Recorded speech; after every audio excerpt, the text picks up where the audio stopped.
হ্যাঁ আদাব, দেখো ক্লিয়ার, সবাইকে মেনশন করে দিই আর কি।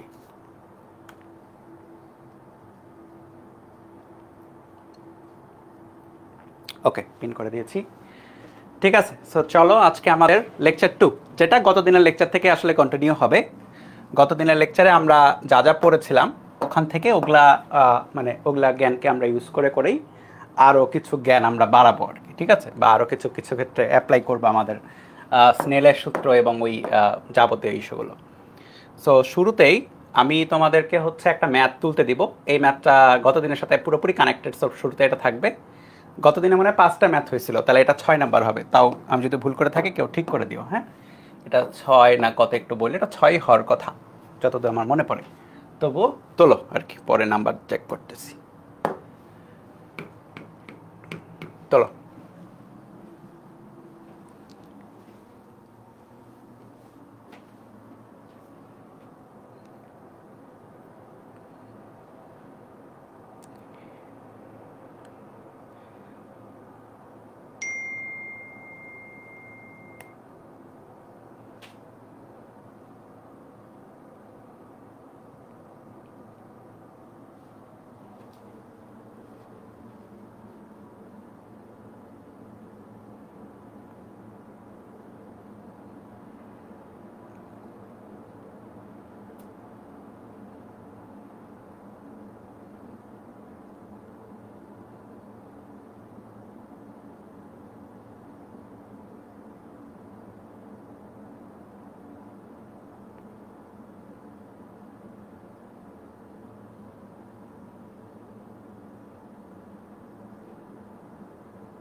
ওকে, সো এইটা খুব মানে জ্যামিতিক আলোক বিজ্ঞান, জ্যামিতিক একটা প্রশ্ন আর কি। একটি আলোকরশ্মি পরিষ্কার বরফ স্ল্যাবের সমতলে, স্ল্যাব বলতে বরফের টুকরা আর কি, পরিষ্কার মানে একদমই ক্লিন, কোনো রকম কোনো বাধা নাই। মানে তুমি চিন্তা করতে পারো পরিষ্কার কেন বলেছে, কারণ হচ্ছে ধরো থাকে না অনেক সময় বরফের মাঝখানে ইম্পিউরিটি থাকতে পারে বা বিভিন্ন রকমের পদার্থ আটকে থাকতে পারে, ওরকম কিছু না, পুরোপুরি বরফ, মানে একদম পিওর পানির বরফ আর কি। একটি আলোকরশ্মি পরিষ্কার বরফ স্ল্যাবের সমতল পৃষ্ঠে, সো পৃষ্ঠ সমতল থাকে মানে একদম নর্মাল ধরতে বলেছে। আচ্ছা স্ল্যাবটা আমি আঁকাই, ঠিক আছে, ধরো স্ল্যাবটা আঁকাই। তো স্ল্যাবটা মনে করো এরকম একটা আয়তাকার একটা স্ল্যাব, ঠিক আছে। এই সমতল পৃষ্ঠে 45 ডিগ্রি কোণে আপতিত হয়ে, মানে আপতন কোণ এটা। সো খেয়াল করে দেখো, এখানে তোমার যখনই বলবে এত কোণে আপতিত হয়েছে, তাহলে আপতন কোণ ধরতে হবে। আপতন কোণ কিন্তু সবসময় অবিলম্বের সাথে হয়, কখনো চিন্তা করে না যে অনুভূমিকের সাথে, না, অবিলম্বের সাথেই সবসময় কোণটা চিন্তা করতে হবে। এখানে 45 ডিগ্রি কোণ বলছে বলে কোনো ঝামেলা নাই, কারণ অবিলম্বের সাথেও 45, অনুভূমিকের সাথেও 45। যদি 60 বলতো অবশ্যই অবিলম্বের সাথে, মানে আপাতন কোণ যা আমরা সেটাই চিন্তা করব। অনেক স্টুডেন্ট আমি দেখছি, অনেক আগে তো পড়াইছি এই চ্যাপ্টারটা, সো অনেক আগে এগুলা গ্যাঞ্জাম করতো অনেক স্টুডেন্ট, যে কেন এটা অনুভূমিকের সাথে তো আমরা সবসময় চিন্তা করি, কারণ আপতন কোণ ভাই অবিলম্বের সাথে সবসময়। সো অবিলম্বের সাথে 45 ডিগ্রি কোণে, সো এটা ধরে নাও 45 ডিগ্রি কোণে এই লাইটটা আসতেছে, ঠিক আছে, আপতন কোণ। এটা হচ্ছে 45, আই এর ভ্যালু 45 ডিগ্রি। আপতিত হয়ে 30 ডিগ্রি কোণে বরফের ভিতর প্রতিষ্ঠিত হলো। সো প্রতিষ্ঠিত হওয়ার সময় এটা 30 ডিগ্রি কোণে প্রতিষ্ঠিত হয়েছে, 30 ডিগ্রি, ঠিক আছে, মোটামুটি এখানে ধরলাম আর কি সহজ করার জন্য। সো এটা আর এর ভ্যালু হচ্ছে 30।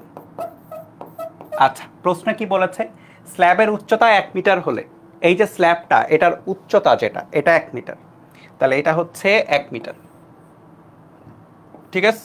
দেখো পুরো জ্যামিতি, খুবই সহজ সহজ প্রশ্ন এগুলো।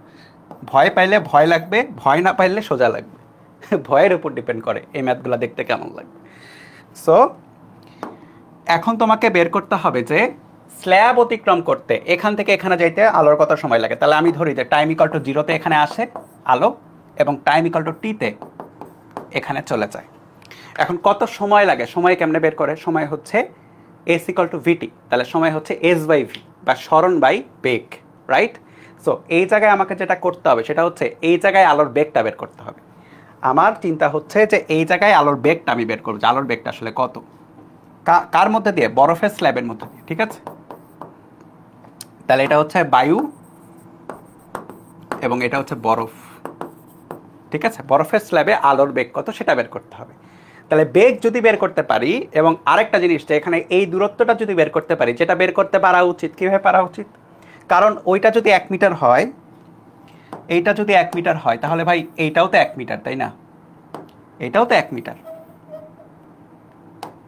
এতটুকু তো 1 মিটার। সো 1 মিটার যদি আমি জানি এটা, হ্যাঁ, তো তখন তো আমি মনে করো এখানে একটা ত্রিভুজের কত চিন্তা করে, যে ত্রিভুজ কীভাবে চিন্তা করবো, তাহলে এটাকে দাঁড়াও লক করি। ত্রিভুজ কীভাবে চিন্তা করব, ওহো আচ্ছা আমি এটা অ্যাড করি। চিন্তা করব হচ্ছে এইভাবে, এতটুকু একটা ত্রিভুজ চিন্তা করে আমি এইটুকু দৈর্ঘ্য তো বের করতে পারবো। সো দৈর্ঘ্য বের করা গেলে, বেগ বের করা গেলে কি হবে, সুন্দর মতো তুমি টাইম বের করতে পারবে। এটা হচ্ছে আমাদের অ্যাপ্রোচ। এখন আমরা এক এক করে বের করি। সো বেগ বের করার জন্য খেয়াল করে দেখো, কোন একটা মাধ্যমে আলোর বেগ কত, এটা তো আলো, তাই না? এটা তো আমি তুমি না, এটা তো আলো। আলোর বেগ কত হবে এইটা বের করা যায় কীভাবে, প্রতিসরণাঙ্কের মাধ্যমে, রাইট? সো এই মাধ্যমে প্রতিসরণাঙ্ক লাগবে। সো এটা তো শূন্য মাধ্যম, তাহলে প্রতিসরণাঙ্ক 1। এই মাধ্যমের প্রতিসরণাঙ্ক যদি মিউ যদি ধরি, তাহলে আমরা কি লিখতে পারি, স্নেলের সূত্র মতো, স্নেলস ল, বাংলায় লিখতে পারো সমস্যা নাই। স্নেলের সূত্র ইউজ করে আমরা কি পাই, এই মাধ্যমের প্রতিসরণাঙ্ক ইন্টু এই মাধ্যমে যে কোণ আছে, তাহলে 1 ইন্টু এই মাধ্যমে যে কোণ আছে 45 ডিগ্রি, তার সাইন 45। গতদিন লিখছিলাম না স্নেলের সূত্রের সাধারণ রূপ, মনে আছে তো? 1 ইন্টু সাইন 45 ইকুয়াল টু কত লেখা যাবে, মিউ ইন্টু সাইন 30। ঠিক আছে, দেখো তাহলে এখান থেকে মিউ বের হয়ে যাবে। তাহলে মিউ ইকুয়াল টু, বা প্রতিসরণাঙ্ক ওই মাধ্যমে, সেটা হচ্ছে sine 45 by sine 30। 1/√2 by half, √2 আসে মনে হয় নাকি, দেখি 1/√2 বাই হাফ, হ্যাঁ √2। তাহলে মিউ এর ভ্যালু হচ্ছে √2। সো এই মাধ্যমে মিউ এর ভ্যালুটা বের করলাম। এখন মিউ এর ভ্যালু বের করলে এই মাধ্যমে, তাহলে বরফে আলোর বেগ ভি হলে, মনে আছে না আলোর বেগের সাথেও হচ্ছে মিউ এর সম্পর্ক ছিল, কি সম্পর্ক ছিল, মিউ সমানুপাতিক। মনে করে দেখো গত দিনের পড়া, তুমি চাইলে পেজ উল্টায় দেখতে পারো, মিউ সমানুপাতিক 1/c, তাই না? তাহলে মিউ ইন্টু সি ছিল একটা কনস্ট্যান্ট, যে কোনো মাধ্যমের জন্য মিউ ইন্টু ওই মাধ্যমে আলোর বেগ কি কনস্ট্যান্ট। তাহলে এই মাধ্যমে আলোর বেগ তো সি, তাই না, শূন্য মাধ্যম, তাহলে 1 ইন্টু সি ইকুয়াল টু এই মাধ্যমে আলোর বেগ কত, ভি ইন্টু এই মাধ্যমে হচ্ছে প্রতিসরণাঙ্ক হচ্ছে মিউ, বা V equal to C by mu. এইটাকেও তুমি সরাসরি চাইলে অ্যাপ্লাই করতে পারো। কোনো মাধ্যমের প্রতিসরণাঙ্ক যদি মিউ হয়, তাহলে সেই মাধ্যমে আলোর বেগ হবে সি বাই মিউ। ঠিক আছে, তাহলে সি বাই মিউ, তাহলে সি এর ভ্যালু কত, 3 ইন্টু 10⁸,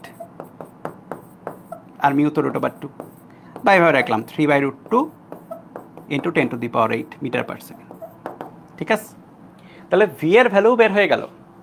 তাহলে ভি যদি বের হয়ে যায়, খেয়াল করে দেখা, এখন আমার কি লাগবে, এতটুকুর দৈর্ঘ্য লাগবে, রাইট? তাহলে এইটুকু দৈর্ঘ্য বের করার জন্য আমি এক কাজ করি, আমি এখানে একটা ত্রিভুজ চিন্তা করি মনে মনে, এ বি সি। তাহলে ত্রিভুজ এ বি সি এ খেয়াল করো, আমার কি লাগবে দেখো তো, আমার লাগবে হচ্ছে এইটা, অতিভুজ লাগবে, কারেক্ট, অতিভুজ লাগবে। আর এইটাকে, এটা ভাই ভূমি, এটা যদি থেটা ধরো, আর কোনটাকে যদি থেটা ধরো, তাহলে এটা কি ভূমি হয়ে গেল। আমার লাগবে অতিভুজ। ভূমি এবং অতিভুজের মধ্যে সম্পর্ক কত, সম্পর্ক হচ্ছে কজের সম্পর্ক, তাই না? তাহলে কজ আর, ভূমি বাই অতিভুজ, ভূমি হচ্ছে এবি আর অতিভুজ হচ্ছে এসি। তাহলে AC equal to AB by cos R. AB কোনটা, 1 মিটার, cos 30 আর এর ভ্যালু, তাহলে 1/cos 30 করলে চলে আসবে 1/cos 30। ক্যালকুলেটর ডিগ্রিতে কিন্তু, সাবধানে এক জায়গায়। তাহলে 2√3/3 বা 2/√3 মিটার। ঠিক আছে, এসি। তাহলে দৈর্ঘ্য বের হয়ে গেল, আবার এই জায়গায় বেগও বের হয়ে গেল। ঠিক আছে, বেগও বের হয়ে, মানে সরি এই জায়গায় বেগ, হ্যাঁ বেগ বের হয়েছে, এই যে এটা, আর দৈর্ঘ্য বের হয়েছে। তাহলে কি আমি এখানে বের করতে পারবো না যে টাইম কতক্ষণ লাগবে আলোর চাইতে? তাহলে প্রয়োজনীয় সময় অন্য কালারে লিখি, সুতরাং প্রয়োজনীয় সময়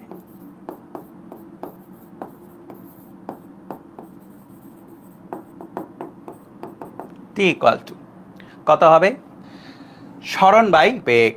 সরণ কোনটা? সরণ হচ্ছে এসি, বেগ কোনটা? ভি। এসি এর ভ্যালু কত? 2/√3, আর বেগের ভ্যালু কত? 3/√2 ইন্টু 10⁸। দেখো কত আসে। তাহলে answer divide by 3/√2 into 10⁸, 5.44 into 10⁻⁻9 second বা 5.44 ন্যানো সেকেন্ড। ঠিক আছে, দেখো এই হয়েছে না? হ্যাঁ, আফিফা আমার অনেক আগে 2 মিনিট আগে বের করছো, ভেরি গুড। সো আমি তো ব্যাখ্যা করতে করতে বের করছি, সো তোমাদের অবশ্যই যারা মাথায় ঢুকে গেছিল তাড়াতাড়ি বের হবে তোমার, তাই না? সো বলো কেমন ছিল, বুঝতে পারছো কিনা? এই টাইপের ম্যাথ কিন্তু সুপার ডুপার ইম্পর্টেন্ট। হ্যাঁ দেখো শোনো, তোমরা এসএসসিতে প্রতিসরণ করেছো এবং গতদিন আমরা যে ম্যাথগুলো করেছি মোটামুটি এসএসসি লেভেলের ম্যাথ ছিল। আজকে থেকে কিন্তু আমরা একটু থাকে না যে একটু হাই গ্রেড এইচএসসি লেভেলের ম্যাথগুলোতে ঢুকতেছে এবং এই ম্যাথগুলো সুপার ইম্পর্টেন্ট। ঠিক আছে, আচ্ছা এখন একটা জিনিস লেখো, এটা গত দিনের সাথেও মানে সব কিছুই কানেক্টেড অবশ্যই। লেখা হচ্ছে লম্ব আপতিত, লম্ব আপতন, আপাতন বা আপতন।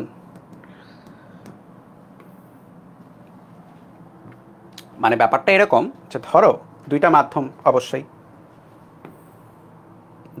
অবশ্যই, এখন এই মাধ্যমের বিভেদ তলে, এটা কি বিভেদ তল,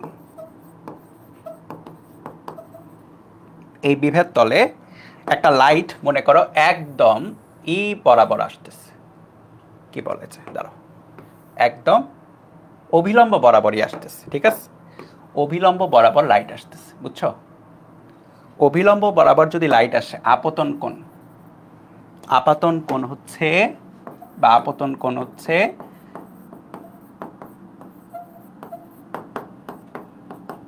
0 ডিগ্রি হয়ে গেল, রাইট? এই বরাবরই যদি লাইট আসে, দাঁড়াও এটাকে সামনে আনি, এই বরাবরই যদি লাইট আসে এটা 0 ডিগ্রি হয়ে গেল, তাই না? এখন আমাকে দেখতে হবে প্রতিসরণ কত। এখন আমি ধরি এই মাধ্যমের প্রতিসরণাঙ্ক 1, এটা বায়ু মাধ্যম ধরলাম, এই মাধ্যমের প্রতিসরণাঙ্ক অন্য মাধ্যম, সিম্পল করার জন্য বায়ু ধরলাম, তুমি চাইলে যে কোনো মাধ্যম ধরতে পারতে, সমস্যা নেই, মিউ। তাহলে এই মাধ্যমের প্রতিসরণ কোণ যদি আর হয় তাহলে আমরা কি লিখতে পারি? বায়ু মাধ্যমের প্রতিসরণাঙ্ক ইন্টু বায়ু মাধ্যমের যে কোণ, অন্য মাধ্যমের প্রতিসরণাঙ্ক ইন্টু অন্য মাধ্যমের কোণ। ঠিক আছে, তাহলে খেয়াল করে দেখো, 1 into sine 0 equal to mu into sine R. Sine 0 এর ভ্যালু কত? 0, তাহলে এখানে তোমার কাছে আসে টোটালি 0 আসে, তাই না? মিউ ইন্টু সাইন আর। এখন খেয়াল করে দেখো, কোনো মাধ্যমের প্রতিসরণাঙ্ক 0 হইতে পারবে না। আমরা যদি এই ইকুয়েশনটা খেয়াল করি, এক পক্ষ 0 মানে কি? আরেক পক্ষের কেউ না কেউ 0। কোনো মাধ্যমের প্রতিসরণাঙ্ক কি হইতে পারবে না? 0 হইতে পারবে না। মিউ এর ভ্যালু এটা 0 না, ঠিক আছে? মিউ এর ভ্যালু সবসময় 1 এর চেয়ে বেশি হবে। শূন্য মাধ্যমের ক্ষেত্রে 1, বাদ বাকি সকল মাধ্যমের ক্ষেত্রে 1 এর চেয়ে বেশি। ঠিক আছে, যে কোনো মাধ্যমে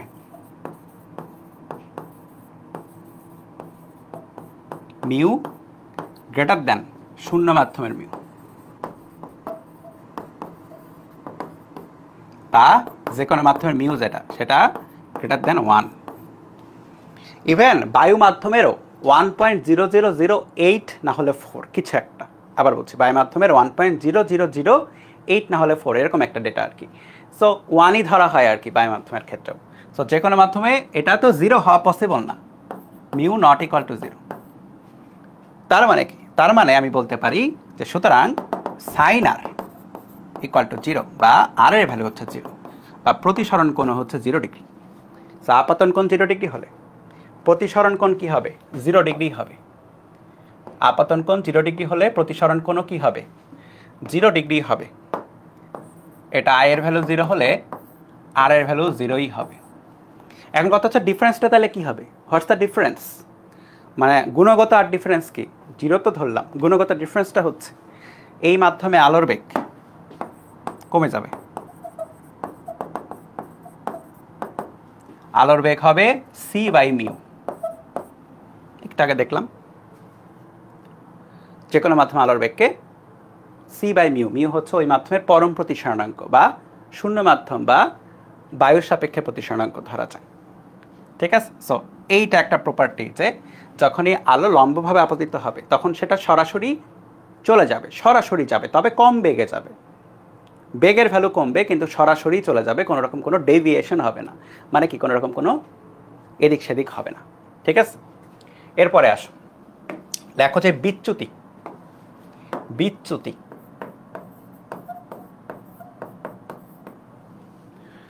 ওকে, বিচ্যুতি একটু দাঁড়াও, চার্জ দিয়ে দিই ল্যাপটপকে, আর একটু পর অক্কা পেয়ে যাবে।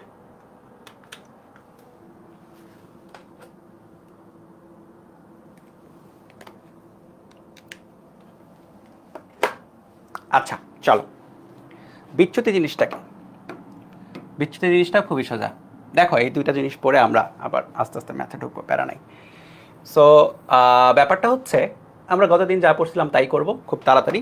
ধরো যে এটা হচ্ছে বিভেদ তল, ফটাফট তুলো তাড়াতাড়ি। এটা হচ্ছে অবিলম্ব। এখন অবিলম্বের উপরে মানে এই আপাতন বিন্দুতে একটা আলোকরশ্মির কথা চিন্তা করব, সেটা আসবে, এটা নর্মালি যেদিকে যাওয়ার কথা সেদিকে না গিয়ে এই দিক বরাবর বিচ্যুত হবে। ঠিক আছে?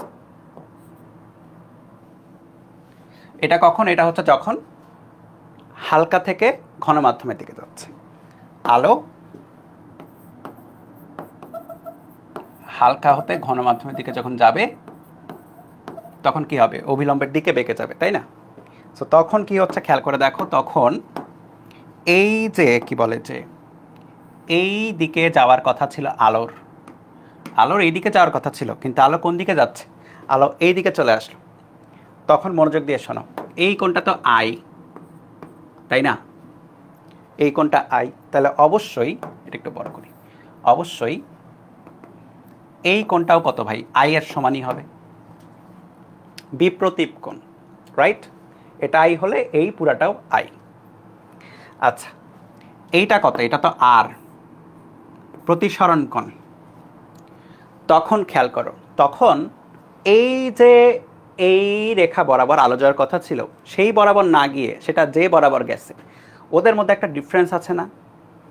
কতটুকু ডিফারেন্স? যে এতটুকু ডিফারেন্স। এই যে এইটাকে বলা হয় ডেল বা বিচ্যুতি। ঠিক আছে? এখানে বিচ্যুতি হচ্ছে ডেল ইকুয়াল টু হচ্ছে কত লেখা যায়? পুরো আই থেকে আর বাদ দিতে হবে। আই থেকে আর বাদ দিলে এই কেসে বিচ্যুতি পাওয়া যাবে। ঠিক আছে? বুঝছো কোন কেস এটা? এটা হচ্ছে আলো থেকে, আলো হালকা থেকে যখন ঘনতে যাবে।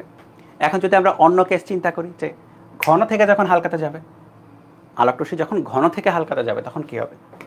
সো এটাকে আমি দাঁড়াও বাম পাশে নিয়ে আসি, আমরা নতুন একটা কেস পড়বো ডান পাশে গিয়ে। সো এটাকে আমি বাম পাশে রাখলাম। ঠিক আছে? সো ধরে নাও আমরা আরেকটা কেস পড়তেছি যেখানে আমরা যেখানে আমরা বিভেদ তলে যেটা হবে, বিভেদ তলে কপি পেস্ট করি। কি করলাম? নিজে এখানে কষ্ট করছে, করে ফেলছি। চলো, বিভেদ তলটা এরকম যে এই মাধ্যমটা ঘন আর এই মাধ্যমটা হচ্ছে হালকা। কি হচ্ছে? আলোকরশ্মি ঘন থেকে হালকা মাধ্যমে যাচ্ছে, এবার ডিফারেন্ট মানে রিভার্স, ঘন থেকে হালকা। তাহলে যদি ঘন থেকে হালকা যায়, খেয়াল করো, সো এখানে যখন লাইট এসে পড়বে, লাইট এসে পড়তেছে, তখন লাইট কিন্তু নর্মালি হালকা থেকে ঘনতে গেলে কি হয়? অবিলম্বের দিকে সরে যায়। ঘন থেকে হালকাতে গেলে কতদিন দেখেছি আর কি, অবিলম্ব থেকে দূরে সরে যায়, তাই না? সো এটা অবিলম্ব থেকে দূরে চলে যাবে। সো এই আচ্ছা সরি এই দিকে যাওয়ার কথা ছিল, এটার কথা ছিল এইদিকে যাওয়ার, কিন্তু এইদিকে না গিয়ে কী হবে? অবিলম্ব থেকে দূরে সরে যাবে। ধরলাম এই বরাবর চলে গেল। ঠিক আছে? তাহলে খেয়াল করে দেখো ক্যালকুলেশনগুলো কী কী। এটা হচ্ছে আই, এইটা যদি আই হয় এইটা পুরোপুরি আই এরই সমান হবে, বিপ্রতীপ কোণ। আর আর কোনটা হবে? আর হবে এবার বড়টা, এই যে এইটা হবে আর। তাহলে এই যে যেটা যাওয়ার কথা ছিল সেই দিক বরাবর না গিয়ে যা অন্যদিকে গেল, যতটুকু কোণে বেঁকে গেল সেটা হচ্ছে বিচ্যুতি। তাহলে এই কোণটা কত? এই কোণটা হচ্ছে এখানে ডেল। ঠিক আছে, সো এখানে বিচ্যুতি del equal to R minus I. So দেখো একটাতে আই মাইনাস আর, একটাতে আর মাইনাস আই। তাহলে কীভাবে মনে রাখবো? কিছুই না, যেটা বড় সেটা থেকে বড়টা থেকে ছোট মাইনাস হবে। ঠিক আছে, এখানে আই লেস দেন আর কি, আই দেখো less than r, i greater than r, বড়টা থেকে ছোট মাইনাস, বড়টা থেকে ছোট মাইনাস, এখানেও বড়টা থেকে ছোট minus, R greater than I. Common sense, এখানে তোমার মনে রাখা লাগবে না, কিছু মুখস্থ করার কিছু নাই। ঠিক আছে, মুখস্থ করার কিছু নাই, জাস্ট নর্মালি মনে রাখা যে বিচ্যুতি হচ্ছে বড়টা থেকে ছোটটা মাইনাস হচ্ছে, আর কিছু না। এবং বেসিকটা কি? বেসিকটা হচ্ছে এটা। বুঝে আছো? খুব সোজা না? এই তোলা শেষে ডান বলো তাড়াতাড়ি, ক্লিয়ার অ্যান্ড ডান, তাড়াতাড়ি বলো ক্লিয়ার অ্যান্ড ডান। আমরা ম্যাথের দিকে যাব। ক্লিয়ার অ্যান্ড ডান, তাড়াতাড়ি বলতে হবে।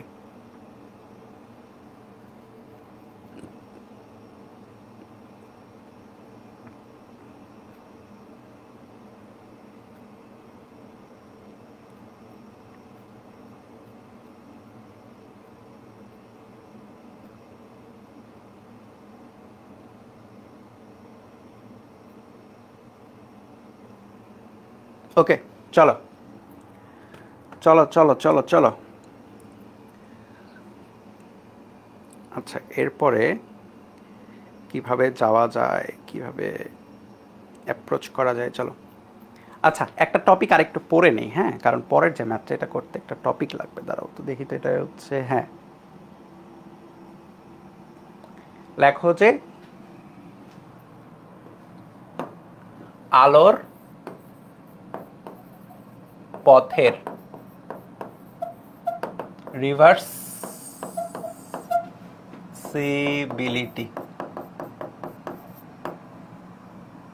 দেখো ইংলিশ ওয়ার্ডটা দেখে কেমন লাগছে, কিন্তু জিনিসটা খুব সোজা। রিভার্সিবিলিটি মানে হচ্ছে রিভার্স পথে যাওয়ার অ্যাবিলিটি। রিভার্স পথে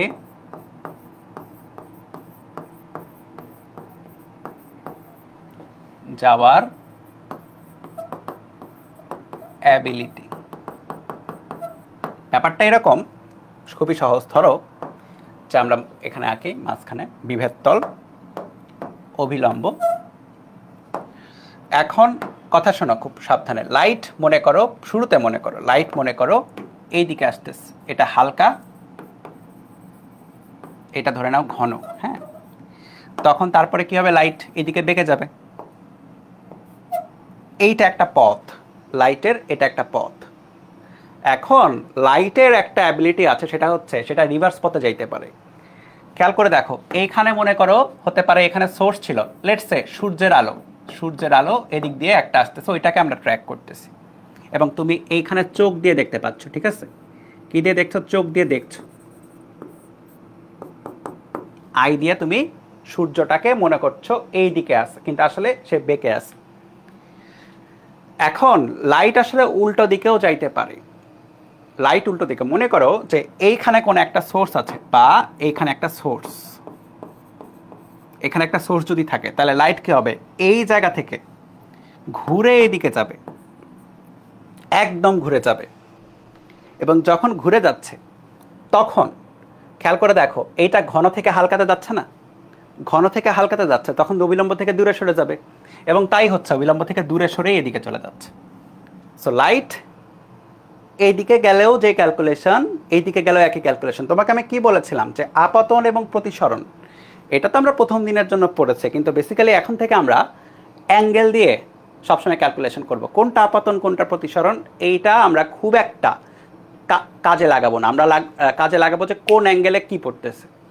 সো এই অ্যাঙ্গেলটা যদি θ1 হয়, এই অ্যাঙ্গেলটা যদি θ2 হয়, এইটা যদি μ1 হয় প্রতিসরণাঙ্ক, এটা যদি μ2 হয় প্রতিসরণাঙ্ক, স্নেলের সূত্র এটার উপর ডিপেন্ড করে না যে কোনটা আপতন কোনটা প্রতিসরণ। স্নেলের সূত্র ডিপেন্ড করে মাধ্যমের প্রতিসরণাঙ্ক কত এবং এখানে কত কোণ আছে তার উপরে। ঠিক আছে, স্নেলের সূত্র আপতন প্রতিসরণ ওগুলা বুঝে না, স্নেলের ক্যালকুলেট মানে ফিজিক্যাল ওয়ার্ল্ডটা, আমাদের বাস্তব ওয়ার্ল্ডটা মানে কিভাবে বিহেভিয়ার দেয় হচ্ছে স্নেলের সূত্র, মানে সেটাকে ব্যাখ্যা করে, এবং ব্যাখ্যাটা এরকম যে ভাই মিউ1 এর সাথে কি গুণ দিবা, কোণের সাইনের গুণ দিবা, মিউ2 এর সাথে এই কোণের সাইনের গুণ দিবা। এইটা ডাইরেকশনের উপর, আলোর ডাইরেকশনের উপর ডিপেন্ড করে না, আলোর ডাইরেকশন এইদিকেও যাইতে পারে অথবা রিভার্সেও যাইতে পারে।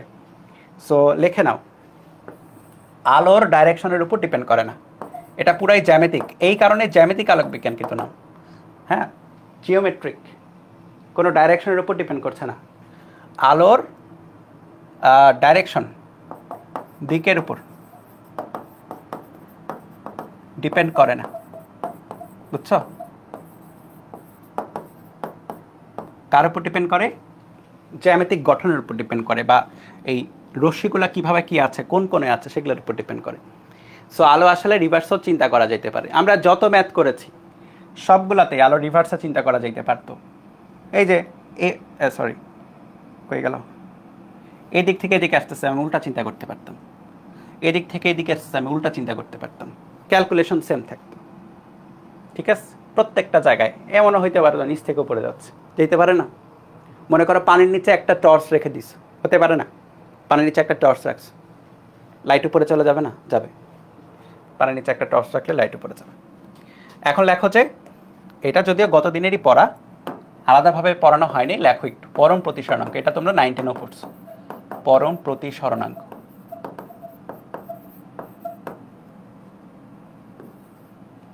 পরম প্রতিসরণাঙ্ক ব্যাপারটা কি? পরম মানে হচ্ছে অ্যাবসোলিউট, তাই না? ইংলিশ নাম কি? অ্যাবসোলিউট, মানে কারোর উপর ডিপেন্ডেন্ট না, এরকম একটা জিনিস পরম। পরম মানে যাই দুনিয়া যা খুশি হোক, অন্য কারোর উপর ডিপেন্ডেন্ট না। অন্য কারোর উপর ডিপেন্ডেন্ট না হলেও আলোর ক্ষেত্রে পরম বলতে বোঝাই হচ্ছে শূন্য মাধ্যমের সাপেক্ষে, বুঝছো? শূন্য মাধ্যম, ধরে না এটা শূন্য মাধ্যম, এটা প্রতিসরণাঙ্ক তাহলে কত হলো? 1 হলো। আর এটা অন্য যে কোনো মাধ্যম, প্রতিসরণাঙ্ক হলো মিউ। ঠিক আছে, শূন্য মাধ্যমের সাপেক্ষে যে কোনো মাধ্যমের প্রতিসরণাঙ্ককে বলা হয় পরম প্রতিসরণাঙ্ক। সো ফটাফট আঁকাও। এই চিত্র যে কতবার আঁকানো লাগবে তোমার এই চ্যাপ্টারে, ইয়ত্তা নাই, ইয়ত্তা তো বোঝো, মানে এর কোনো লিমিটই নাই, এতবার। মানে ওই যে একটা কথা বলে না যে গ্রাম বাংলা একটা কথা প্রচলিত আছে, মানে শহরাঞ্চলেও আর কি, যেখানে তুমি থাকো, তুমি যে কোনো তরকারিতে আলু দিতে পারো, যে কোনো তরকারি, যা সব কিছুর সাথে আলু দিয়ে রান্না করা যায়, আলু। তো এই চ্যাপ্টারে এই চিত্রটা হচ্ছে আলুর মতো, সব কিছুর সাথে যাবে, বুঝছো? আমরা অনেক টপিক পড়বো, তার মধ্যে দেখবা যে এই স্নেলের সূত্র বা এইরকম চিত্র আসতেই থাকবে, আসতেই থাকবে। আচ্ছা, তাহলে খেয়াল করে দেখো, যে কোনো মাধ্যমে লেখো তাড়াতাড়ি, যে কোনো মাধ্যমে পরম প্রতিসরণাঙ্ক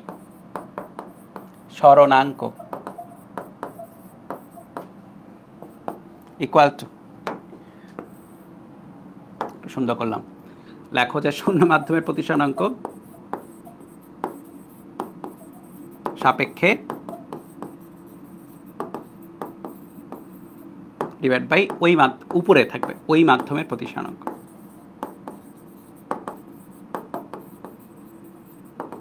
এই আজকের ক্লাস এবং গতদিনের ক্লাস তোমার মনে হতে পারে তুমি 9-10 পড়া রিভিজিট দিচ্ছ আর কি, মনে হতেই পারে। এখানে তোমার মানে শুরুই আসলে এগুলা দিয়ে চ্যাপ্টারের, হ্যাঁ 9-10 পড়া দিই। সো এখানে আর কি করা যেতে পারে?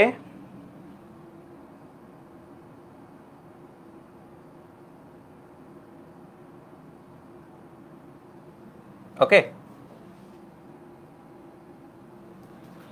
আর কি করা যেতে পারে দেখো, এইটা এবং এইটা তো আমরা জানি। এখন খেয়াল করো, ওই মাধ্যমের প্রতিসরণাঙ্ক কত? মিউ। শূন্য মাধ্যমের প্রতিসরণাঙ্ক কত? 1। তাহলে সরাসরি হচ্ছে মিউ।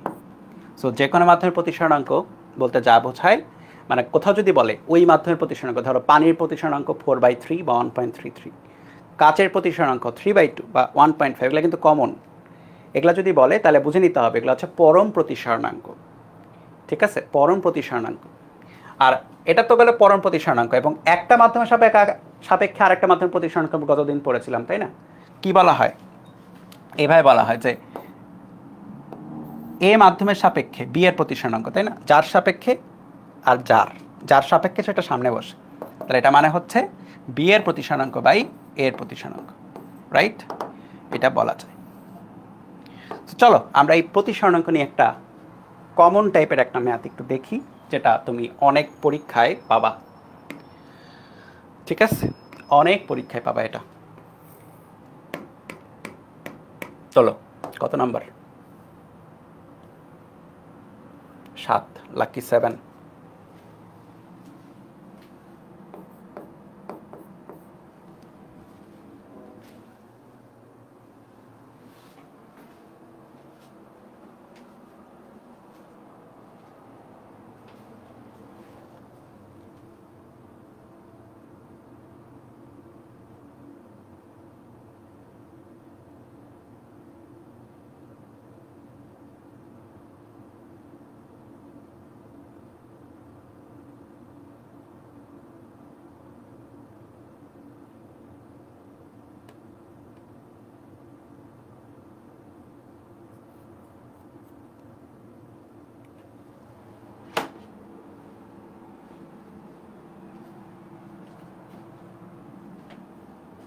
জল মানে তো পানি, বোঝাই তো।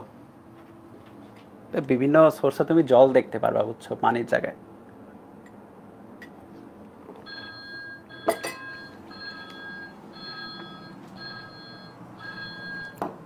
বায়ু সাপেক্ষে পানির প্রতিসরণাঙ্ক 1.33, আমি বলেছিলাম একটু আগে, তাই না? খুব কমন একটা। গতদিন আমি কি বলেছি? কাচেরটা অনেক কমন পাইছিলাম, পানিরটাও তুমি অনেক কম, মানে অনেক। কারণ পানির অনেক ম্যাথই হয়, পানির নিচে এটা হচ্ছে, পানির নিচে সেটা হচ্ছে, এই চ্যাপ্টারে। সো এটা মুখস্থ রাখা লাগবে, ওয়ান টাইপ অফ 1.33 বা 4/3।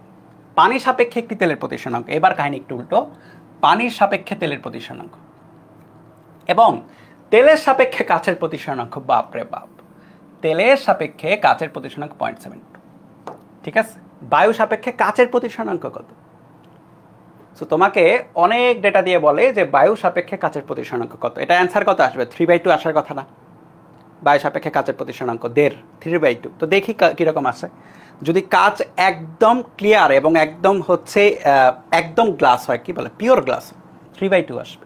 যদি না হয় ডিফারেন্ট আসবে। গতদিন দেখায় 1.88 ছিল একটা ডেটাতে, গতদিনের ম্যাথে। সো আমি কি বলছিলাম, এটা ইমপিওর হবে, তাই না? ইমপিওর কাচ। সো বায়ু সাপেক্ষে পানির প্রতিসরণাঙ্ক অন্তর্নিহিত, এটা কি লেখা যায়? এটা লেখা যায় হচ্ছে মিউ পানি বাই মিউ বায়ু 1.33। এটা লেখার চেষ্টা করি আর কি, সব কিছু ম্যাপিং করি। কি দিয়েছি? পানি সাপেক্ষে তেলের প্রতিসরণাঙ্ক, উল্টা করলাম, পানির সাপেক্ষে তেলের, তাহলে তেলের প্রতিসরণাঙ্ক বাই পানির প্রতিসরণাঙ্ক। এটা কত দেওয়া? এটা দেওয়া হচ্ছে 1.45। তেলের সাপেক্ষে কাচের প্রতিসরণাঙ্ক, কাচের প্রতিসরণাঙ্ক বাই তেলের প্রতিসরণাঙ্ক।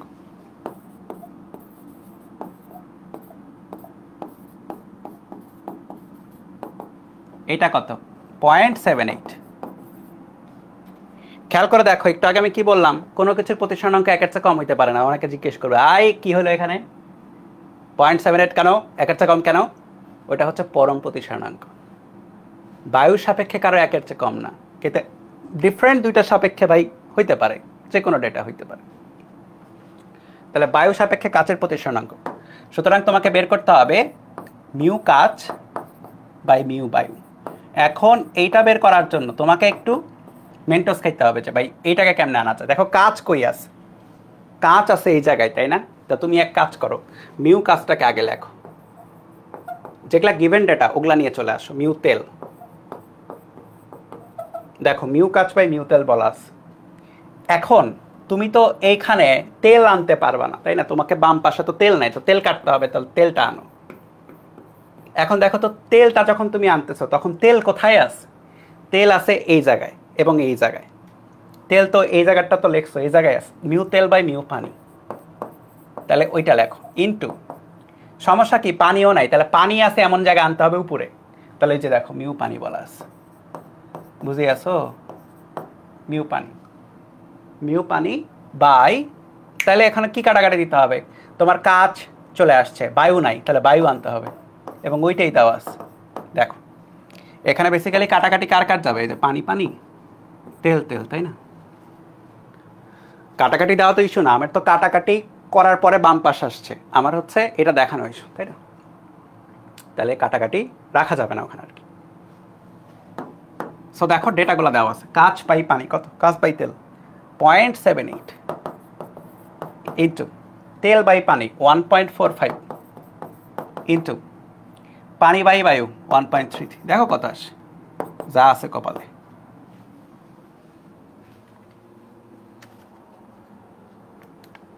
.78 ইন্টু 1.45 ইন্টু 1.33 1.50423, বা তুমি 1.5ই বলতে পারো।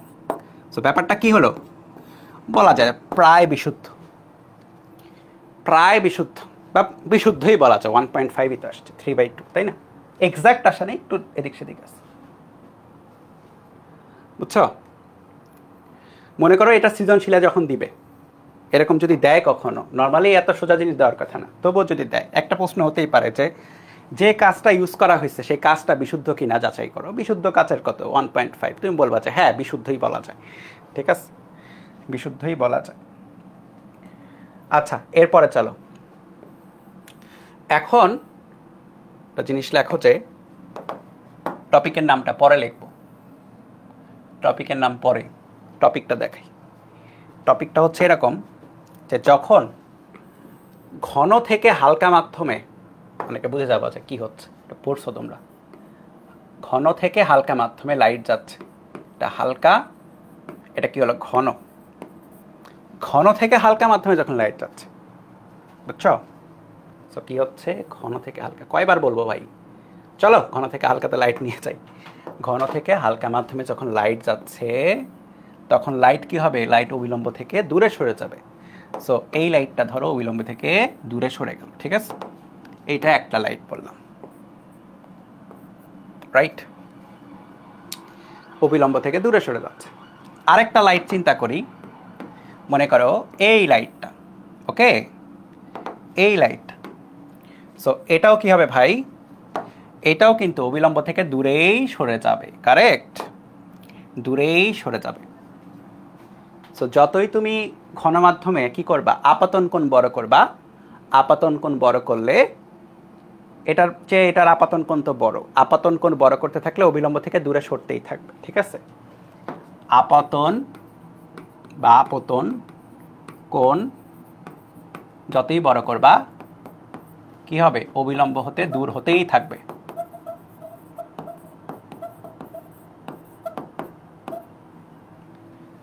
এখন একটা নির্দিষ্ট, অনেকে বুঝে যাওয়ার কথা কি বলতেছি পরে আসছে, একটা নির্দিষ্ট যখন আপাতন কোণে আমরা দিব,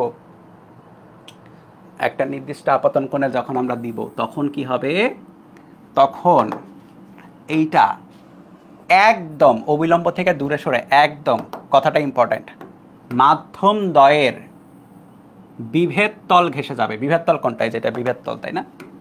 বিভেদ তল,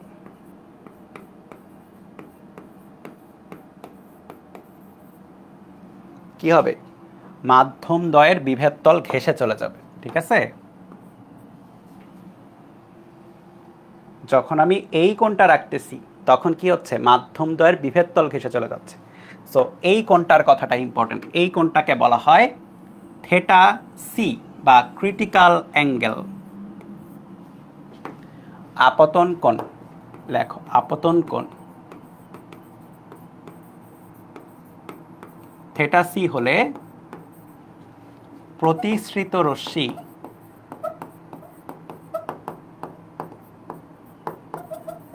মাধ্যম দ্বয়ের বিভেদ তেল, বিভেদ তেল কেন, বিভেদ থল, তল ঘষে যাবে, হ্যাঁ তেল বলে ফেলছি সরি, বিভেদ তল ঘষে যাবে, ঘেঁষে যাবে, ঘেঁষে, একদম ঘেঁষে চলে যাচ্ছে। সো আলো তো আর ওরকম কোনো পদার্থ না যে ঘষতে ঘষতে যাবে, মানে ঘেঁষে বোঝা যাচ্ছে আর কিছু, লাইট চলে যাচ্ছে একদম এই বরাবর। এখন একটু আগে আবার একটা জিনিস পড়ছিলাম, তাই না, যে আলো আসলে রিভার্সিবল। রিভার্সিবল মানে কি, রিভার্সিবল মানে হচ্ছে এইটা এই বরাবরও দেখো, আমি একটু এইভাবে আঁকাই, এই বরাবরও যাইতে পারে অথবা ঘুরেও যাইতে পারে। মানে লাইট কখন এমন হতে পারে দুইটা মাধ্যমের বিভেদ তল ঘষে যদি চলে আসে, কখন হতে পারে আমরা দেখব, সূর্যাস্তের সময় হয় আর কি পানিতে।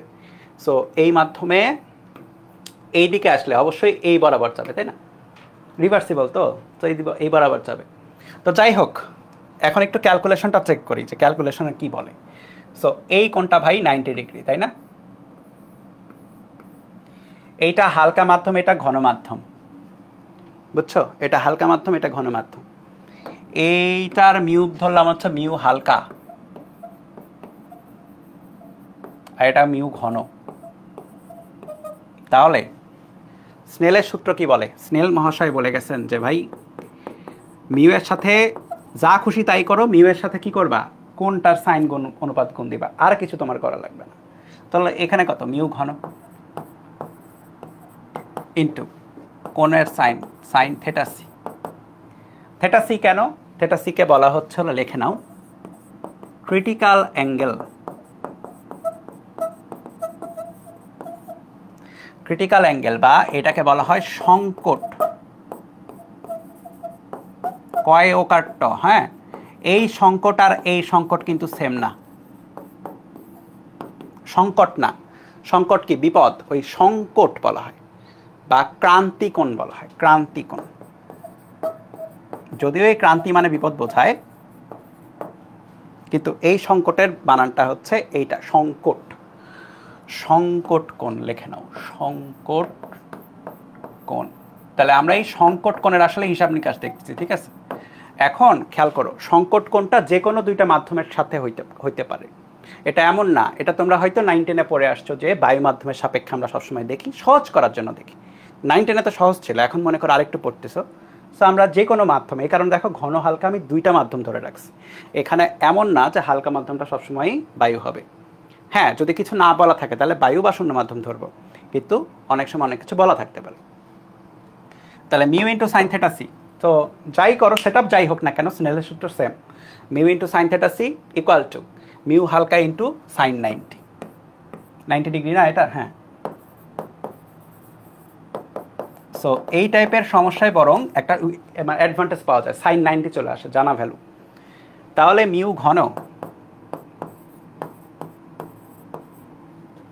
Into sine theta C equal to mu হালকা ইন্টু সাইন 90, ভ্যালু হচ্ছে 1, বা sine theta C equal to mu হালকা বাই মিউ ঘন। মানে ঘন মাধ্যমের সাপেক্ষে হালকা মাধ্যমের কি প্রতিসরণ, প্রতিসরণাঙ্ক। ঘন মাধ্যমের সাপেক্ষে হালকা মাধ্যমের প্রতিসরণাঙ্ক, বা theta C equal to sine inverse mu হালকা বাই মিউ ঘন। এটাই হচ্ছে সংকট কোণের ক্যালকুলেশন। কথা হচ্ছে এটাকে এভাবে মনে রাখাটা খুব জরুরি কিনা? Answer is no.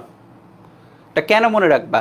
যদি তুমি এই 2 লাইন আগে এটা লিখতে পারো ভাই, 2 লাইন আগে যদি লিখতে পারো, ক্যালকুলেটরে এটা বসাই দিলে তো অ্যান্সার চলে আসবে, তোমার তো এই অবধি যাওয়াই লাগবে না। হ্যাঁ, তোমার এমসিকিউর জন্য যাওয়া লাগতে পারে, তো কি করবা, এইটা মেইন সূত্র মনে রাখবা, স্নেলের সূত্র মনে রাখার পরে অটোমেটিক্যালি দিতে চলে আসবে, এইটুকুতে কেউ ভুল করে না। তো বুঝছো, এখানে আলাদা করে অনেকে এগুলা মুখস্থ করে, কোনো দরকার নেই। তুমি তোমার মুখস্থবিদ্যা ভালো হলে তুমি করো, আমি তোমাকে মানা করবো না, কিন্তু কোনো দরকার নাই আসলে। সাইন ইনভার্স হালকা বাই ঘন। এখন আসো, যদি এটা একটা কেস লেখো, একটা কেস, এটা কেস, যদি হালকা মাধ্যমটা বায়ু বা শূন্য মাধ্যম, হালকা মাধ্যম বায়ু বা শূন্য মাধ্যম হয়,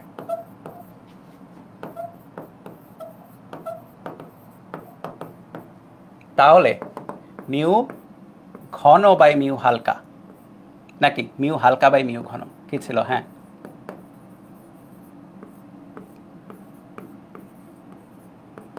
ওয়ান বাই মিউ ঘন, বা 1 বাই বায়ু মাধ্যম সাপেক্ষে যে প্রতিসরণাঙ্ক, এটা কিন্তু অ্যাবসলিউট বা পরম প্রতিসরণাঙ্ক। বায়ুর সাপেক্ষে প্রতিসরণাঙ্কটা কি অ্যাবসলিউট বা পরম।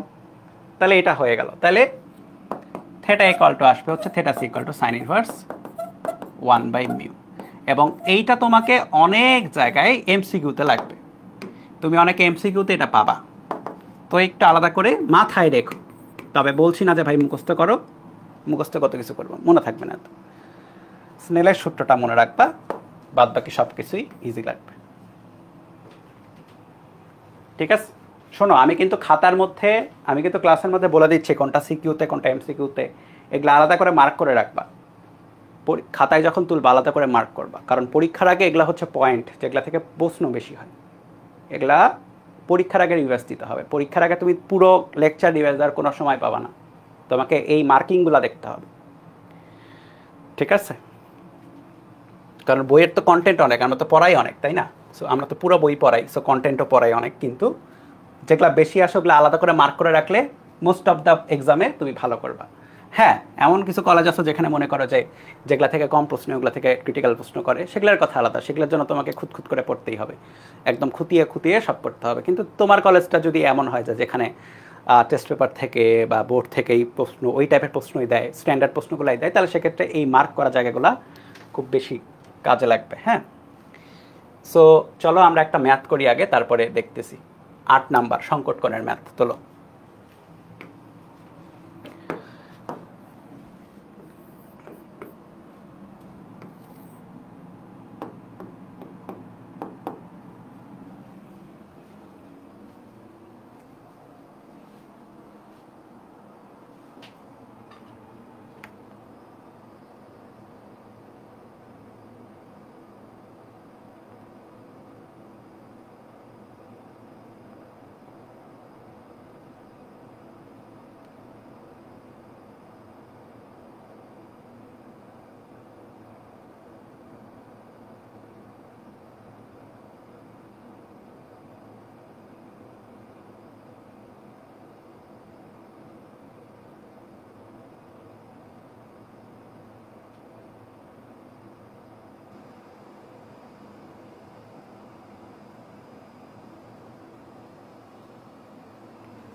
দেখো দুইটা মাধ্যমের কথা বলা আছে, কাচের কথা বলা আছে, পানির কথা বলা আছে।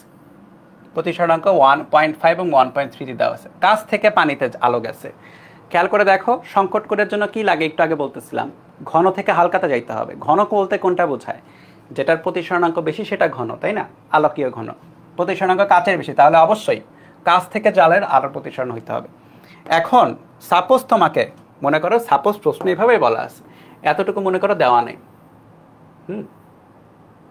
মনে করো এতটুকু বলা নাই, ধরো এতটুকু বলা নাই, তবুও তোমাকে কি বুঝতে হবে? সংকট কোণ যখন বলবে, এটা মানে কি? এটা মানে হচ্ছে ঘন থেকে হালকা, তার মানে দেখেই বুঝতে হবে কাছ থেকে পানিতে যাইতে হবে। সো এইটুকু দেওয়া না থাকা সেম, দেওয়া না দেওয়া সেম, বুঝছো? সো অনেক প্রশ্নের মধ্যে দেওয়া নাও থাকতে পারে, একটা এমসিকিউতে ধরো দেওয়া নাই, সো এটাকে সলভ করতে হবে। তাহলে প্রথমবার যেহেতু আমরা সলভ করতেছি, আমি একটু আঁকাই, কিন্তু প্রত্যেকবার তোমার এটা আঁকানো লাগবে না, তুমি মনে মনে এটা করতে পারবা, মনে মনে চিত্র চিন্তা করতে পারবা। তাহলে এটা কাচ, এটা পানি। সংকট কোণ মানে কি? সংকট কোণ মানে হচ্ছে একদম বিভেদ তল ঘেঁষে চলে যাবে। তাহলে এটা যদি থেটা সি হয়, আপতন প্রতিসরণে 90 ডিগ্রি চলে যাবে, তাই না?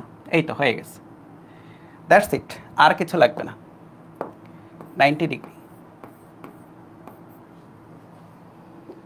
ওকে, তাহলে কি হলো? সুতরাং তুমি লিখতে পারো সাইন মিউ কাচ into sine theta C equal to mu পানি ইন্টু সাইন 90। ওকে, হয়ে গেছে। 1.5 সাইন থেটা সি, পানির কত? 1.33 বলা, তাই না? 1। তাহলে দেখো থেটা সি এর ভ্যালু কত আসে, খেয়াল করো। তুমি চাইলে theta C equal to sine inverse কত হালকা বাই ঘন লিখতে পারো, মিউ হালকা বাই ভি ঘন, কিন্তু দরকার নেই, তুমি স্নেলের সূত্র সরাসরি অ্যাপ্লাই করবা, চলে আসবে। এত প্যারা নেওয়ার কিছু নাই।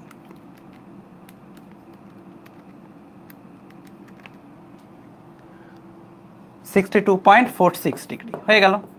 আর কোনো প্যারা নাই, একদম চিল একটা অ্যান্সার, ছোট্ট।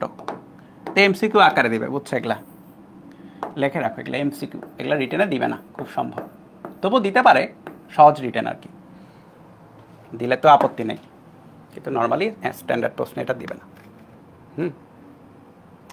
এইটা করি চলো, এটাও কাছাকাছি, একটানে হয়ে যাবে 2টা ম্যাথ।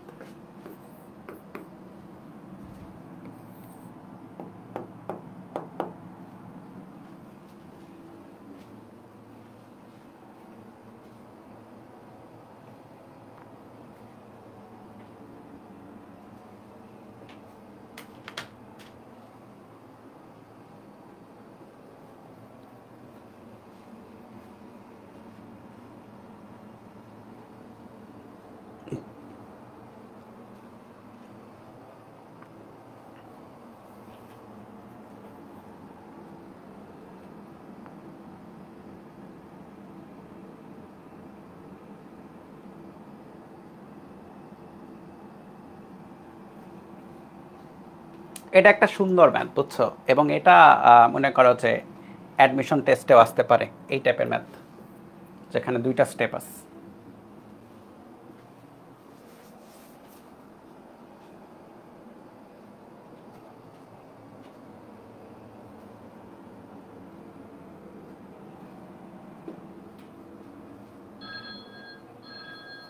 তারাও তো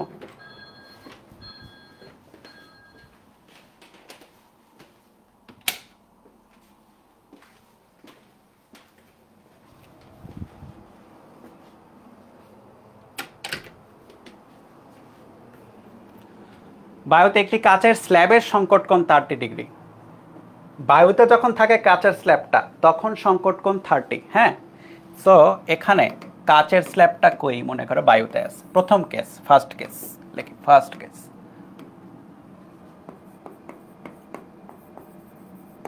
এই যে কাচের স্ল্যাবটা বায়ুতে, সরি, কাচের স্ল্যাবটা বায়ুতে,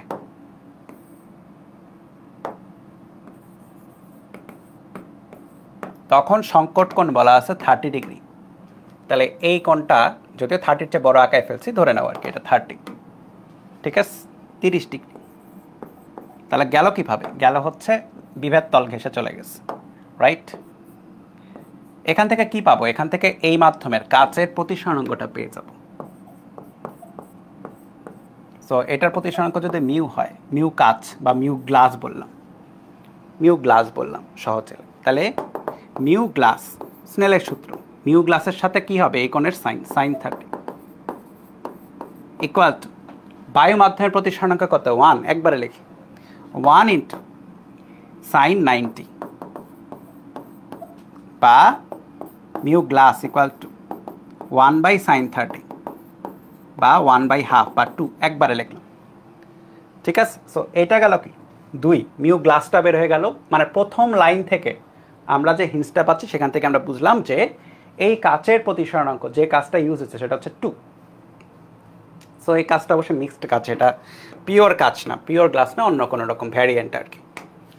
আচ্ছা, এটিকে √2 প্রতিসরাঙ্ক বিশিষ্ট কোণে মাধ্যমে রাখলে, সো এই কাজটাকে এবার যে কাজটা করা হচ্ছে এটাকে √2 প্রতিসরাঙ্ক বিশিষ্ট একটা মাধ্যমে রাখা হচ্ছে, অন্য মাধ্যম, কেস 2 বা সেকেন্ড কেস, অন্য মাধ্যম যেখানে কি হচ্ছে, এখানে মিউ এর ভ্যালু হচ্ছে √2। এটাতে রাখলে তখন সংকট কোণ কত হবে বলেছে, তাহলে খেয়াল করো,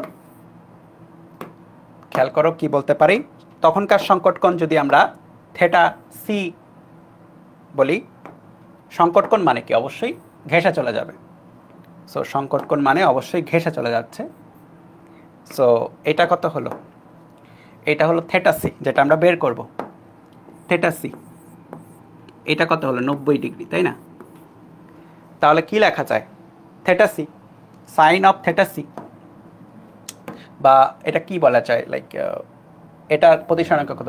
মিউ গ্লাস, তাহলে mu glass into sine of theta C theta কেন লিখছি, theta C equal to mu, এটা হচ্ছে mu into sine of 90,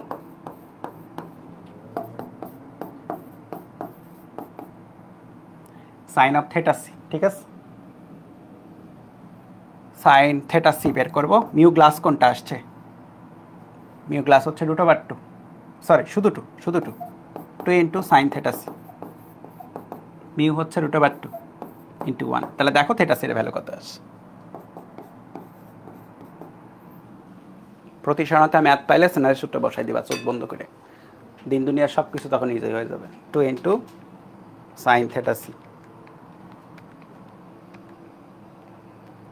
√2 into 1, 45 বের করছিলাম অনেক একটু আগে আফিফা। তো এইটাই কত সোজা দেখছো, করতে গেলেই ম্যাথগুলো সোজা হয়ে যাবে। হ্যাঁ অনেকেই বের করছিলাম, ভেরি গুড, হলো তো। শিল্পী রানী সরকার, আফরিন সাইমা, আচ্ছা ঠিক আছে চলো।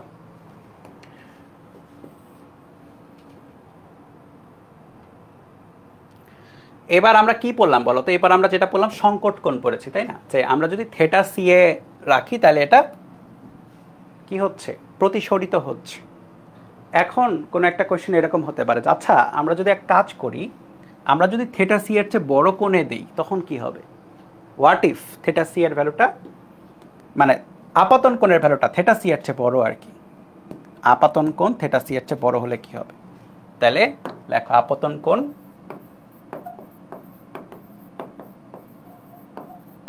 সংকট কোণের চেয়ে বড় হলে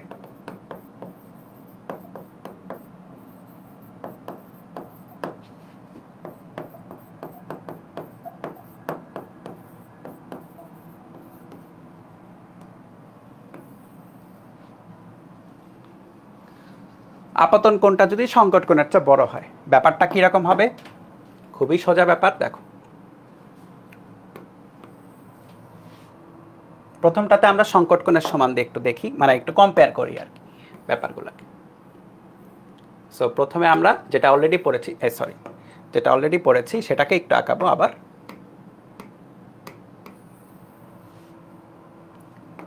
সংকট কোণের সমান যদি দেই থেটা সি,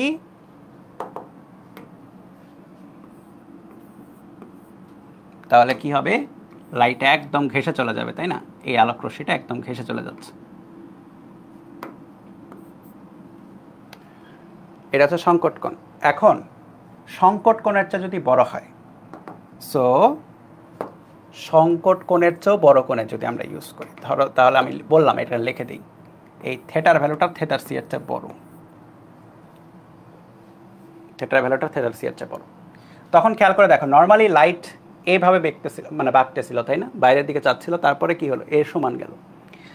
এরপরে যখন তুমি আরো বেশি বাড়াই দিবা তখন লাইটটা আর প্রতিসৃত হবে না, বাইরের দিকে যাবে না, বরং কি হবে, বরং সেটা, খেয়াল করো আলো যদি মাধ্যম চেঞ্জ না করে সেই মাধ্যমে ফিরে আসে এটাকে বলা হয় প্রতিফলন। আলো ওই মাধ্যমে যদি ফিরে আসে এটাকে বলা হয় কি, প্রতিফলন। সো প্রতিফলিত হবে, এবং প্রতিফলন যখন হবে তখন প্রতিফলনের সূত্র কিন্তু মানতে হবে। এই কোণটা যদি থেটা হয়, প্রতিফলনের সূত্র অনুসারে এই কোণটাও কিন্তু থেটাই হতে হবে। সো যে কোণে যাবে ওই কোণের প্রতিফলিত হইতে হবে, প্রতিফলনের সূত্রই তো এটা তাই না, পড়ছো তোমরা, যে কোণে আপতিত হয় সেই কোণেই প্রতিফলিত হবে। আপতন কোণ প্রতিফলন কি পরস্পর সমান, তাহলে এখানে আপতন কোণ গ্রেটার দ্যান থেটা সি এবং আপতন কোণ ইকুয়াল টু প্রতিফলন কোণ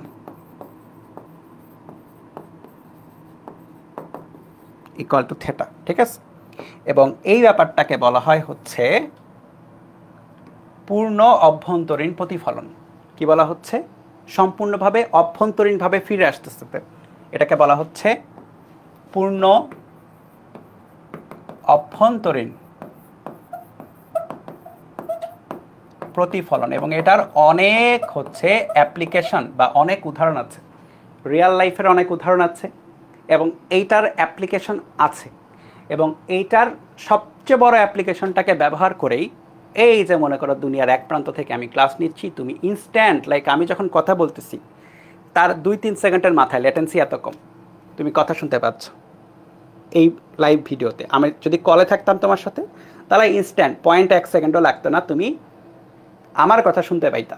স্পিড এত হাই, কিসের স্পিড হাই? ডেটা ট্রান্সফার স্পিডের হাই। কেন হচ্ছে?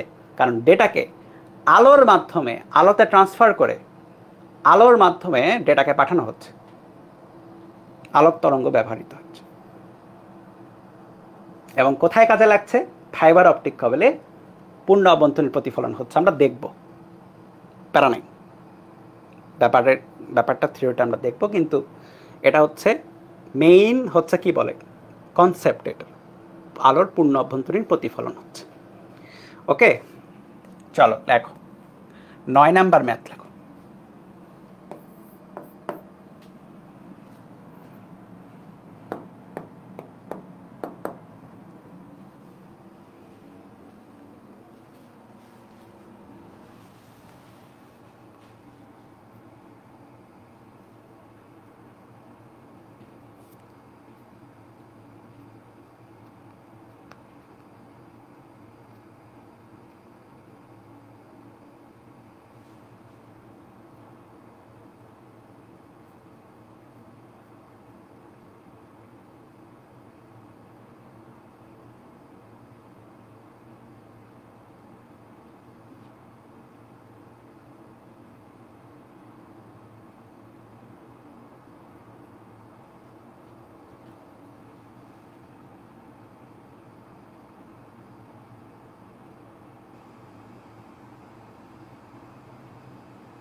আচ্ছা, এখানে কি বলেছে?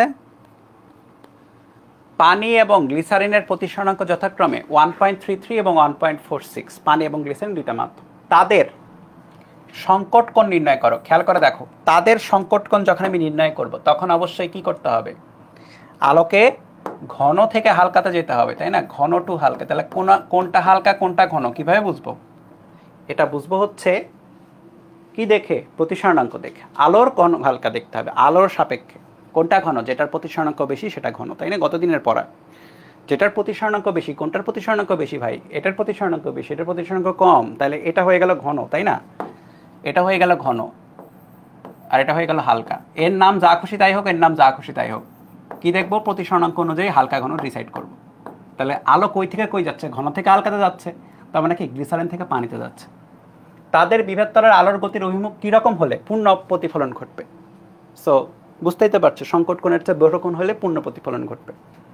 তাহলে ঘন টু হালকা, তাহলে লিখে দেই এখানে ঘন, এখানে হালকা। ঘন কোনটা? ঘন হচ্ছে ডিসিশন নিয়েছো গ্লিসারিন, তাই না? হালকা কোনটা? পানি। তাহলে লাইট কি হবে? লাইট পূর্ণ অভ্যন্তরীণ প্রতিফলন হলে মানে সংকট কোণ আগে বের করতে হবে। তো বুঝছই, একই ম্যাথ বারবার করতে করতে বোর হয়ে যখন যাবা তখন তুমি বুঝবা যে ওই ম্যাথটা তুমি পারো। যতক্ষণ না তুমি একটা টপিকে বোর না হচ্ছ, ফিজিক্স অন্তত, ততক্ষণ তোমার ওই টপিক পড়তে হবে। যতক্ষণই বুঝবা যে তুমি ওই টপিকে বোর হয়ে যাচ্ছ, এটার মানে হচ্ছে তুমি এটা পারবা। আমাদের টার্গেট বোর হওয়া, বোর পরমাণু মডেলের বোর না, মানে ওই বোর না। আমাদের টার্গেট হচ্ছে বিজ্ঞানী বোর হওয়া না, আমাদের টার্গেট হচ্ছে বোর হয়ে যাও। ভাই আর কত? হ্যাঁ, যে দেখো এই টপিকে কিন্তু বোর হওয়া শুরু হচ্ছে না, লাইক মানে একই জিনিস ঘষতে ঘষতে বারবার, তেমন আমরা পারবো। তাহলে এটা কি হলো? থিটা সি, এটা 90 ডিগ্রি বসাও।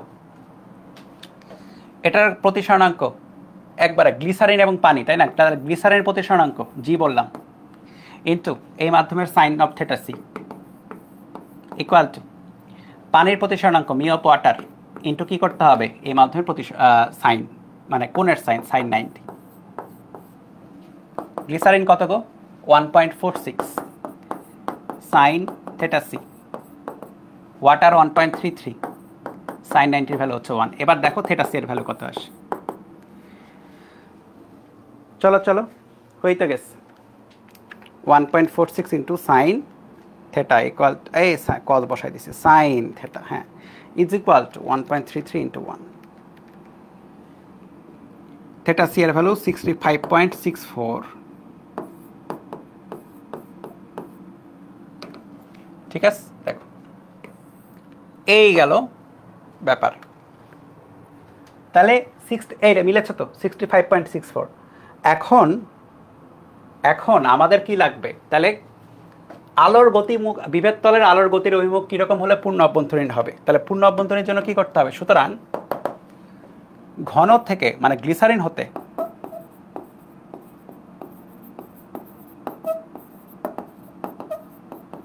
পানিতে আলোর আপতন কোণ কি হতে হবে? 65.64 ডিগ্রি এর বেশি হতে হবে।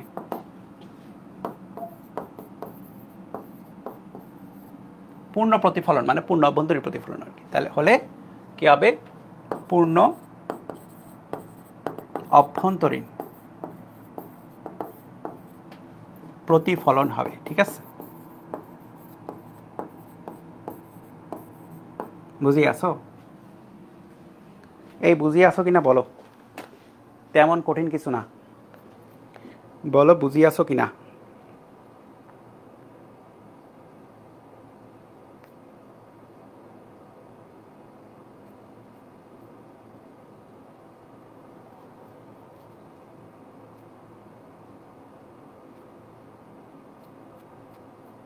ওকে, এরপরে আসো, লেখো যে মাছের চোখে বিশ্বজগৎ।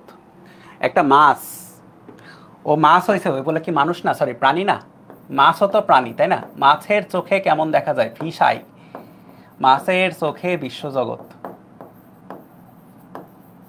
কেন পড়াচ্ছি? কারণ এটার ম্যাথ হয় তাই পড়াচ্ছি। মাছের চোখে বিশ্বজগৎ আমরা দেখবো, মাছ হিসাবে দেখবো যে দেখতে কেমন লাগে দুনিয়া। মাছ কই থাকে ভাই? পানির ভিতরে থাকে। পানির বাইরে তো মাছ তো মনে করা যায় বাঁচবে না, পানির ভিতরে রাখতে হবে। তাহলে মাছ থাকবে পানির ভিতরে। চলো আগে একটা মাছ আগে। এই মাছটা যে কোনো মাছ হইতে পারে, ছোট মাছ, বড় মাছ, ইলিশ মাছ, রুই মাছ, কাতল মাছ, যে কোনো মাছ পসিবল। তো একটা মাছ মনে করো যে এইরকম, ঠিক আছে? ওই হয়ে সুন্দর আঁকালাম যে, নাইস।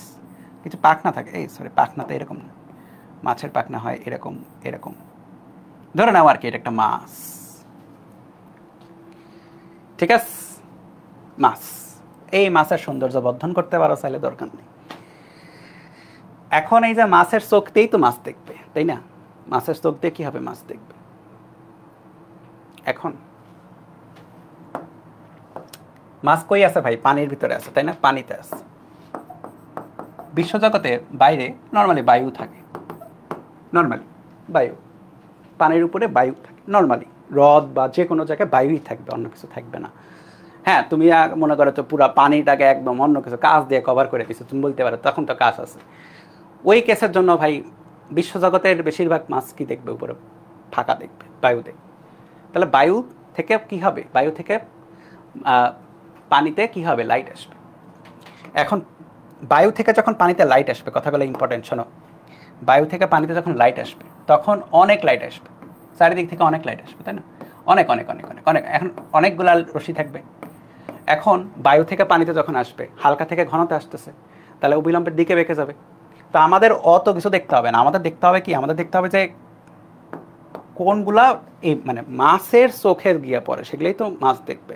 তাহলে মাছের চোখে গিয়ে মনে করো, খেয়াল করো লাইট এদিক দিয়ে আসতেছে, এই সরি লাইট এদিক দিয়ে আসতেছে, ঠিক আছে?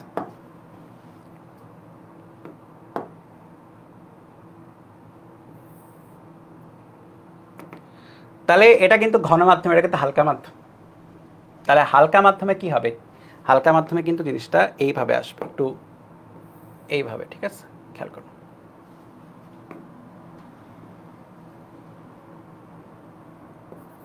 সো বায়ু মাধ্যমে যখন কোনো একটা সোর্স, আলোর সোর্স হতে পারে, মনে করো যে কোন একটা কিছু একটা যাচ্ছে, মনে করো উপর দিয়ে একটা পাখি যাইতেছে, পানির উপর পাখি উড়ে যাচ্ছে, যে মোমেন্টে পাখিটা এই জায়গায় আছে, মাছটা কি করবে? মাছটা তাকে এই বরাবর যে লাইটটা আসবে ওই লাইটের থ্রুতে দেখবে। এখন মাছের কাছে কি মনে হবে খেয়াল করো তো, মাছের কাছে ও যেটা মনে করবে ওর সাপেক্ষে মনে হবে যে আচ্ছা এই পাখিটা মনে হয় কোথায় আছে, পাখিটা মনে হয় এখানে আছে। শুধু পাখি না, তুমি চিন্তা করো যে এই জায়গায় মনে করো সূর্য আছে, ধরো সূর্য তো দিনের এক এক সময় এক এক জায়গায় থাকে, তাই না, পৃথিবীর উপরে। সো যখন এই জায়গায় আছে, যখন এই জায়গায় আছে মনে করো, তখন সূর্য মামার লাইটটা সে এই জায়গায় দেখবে আর কি, অ্যাকচুয়াল পজিশন। এটা কি সানের অ্যাকচুয়াল পজিশন, তাই না?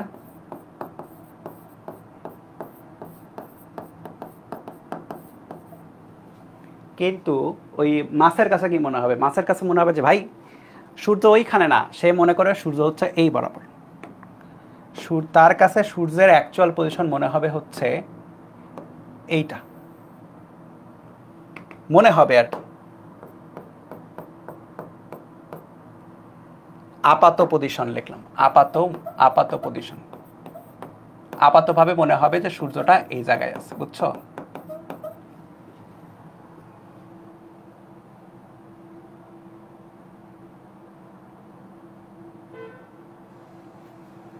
ওকে।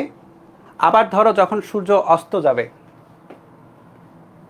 সূর্য যখন অস্ত যায় তখন এই যে বায়ুতে যেটা হয়, সব লাইট বিক্ষিপ্ত হয়ে যায়। এই লাল আলোর তরঙ্গ দৈর্ঘ্যের কারণে যেটা হয়, এটা বিক্ষিপ্ত হয় না।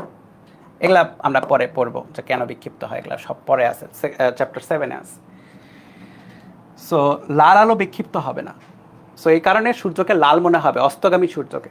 অস্তগামী সূর্য এটা, ঠিক আছে, এটা হচ্ছে অস্তগামী সূর্য, যেটা কি থাকবে একদম দিগন্তে গিয়ে থাকবে, তাই না, পানির লেভেলে গিয়ে থাকে। অস্তগামী সূর্য দেখো না পানির উপরে, সমুদ্রের উপরে বা নদীর উপরে, কি মনে হয় একদম দিগন্তে গিয়ে মিলেছে। তো এটা হচ্ছে অস্তগামী সূর্য আর কি, অস্তগামী সূর্য, ঠিক আছে।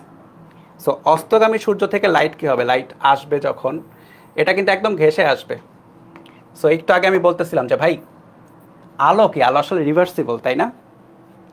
আলোর পথ রিভার্সিবল, মানে কখনো যদি আমরা চিন্তা করি যে আলো কি ঘেঁষে যাচ্ছে, বিভেদ তল ঘেঁষে যাচ্ছে, তাহলে উল্টা যদি হয়, আলো বিভেদ তল ঘেঁষে যদি আসে তাহলে সংকট কোণে চলে আসবে, উল্টো পথে, তাহলে সেটা সংকট কোণে চলে আসবে, বুঝছো? ধরলাম এটা হচ্ছে সংকট কোণ।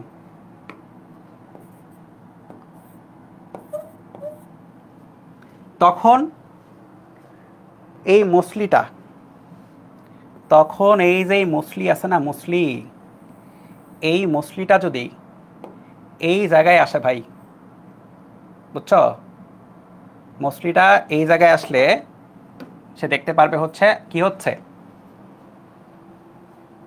কি হচ্ছে, সূর্য ডুবে যাচ্ছে। কিন্তু সূর্যের অ্যাকচুয়াল পজিশন কোনটা, ওইটা। কিন্তু সে কি দেখবে, সে মনে করবে যে ভাই আরে সূর্য তো ডুবতেছে, ভালো কথা, কিন্তু সূর্য তো এখনো ওই জায়গায় আছে, আকাশেই আছে মনে হবে তার কাছে, ঠিক আছে। এই জন্যই ওরা মসলি আর আমরা মানুষ, এটাই হচ্ছে ডিফারেন্স। ওরা সায়েন্স জানে না, আমরা সায়েন্স বুঝি।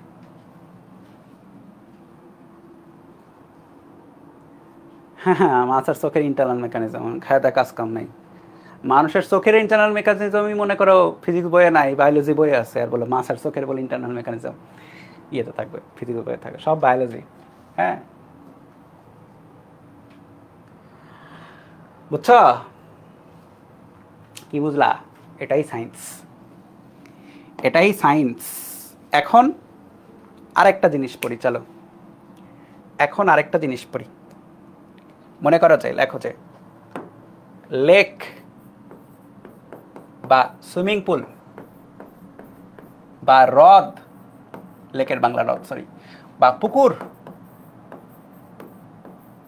এটসেট্রা, এর নিচে আলোক উৎস,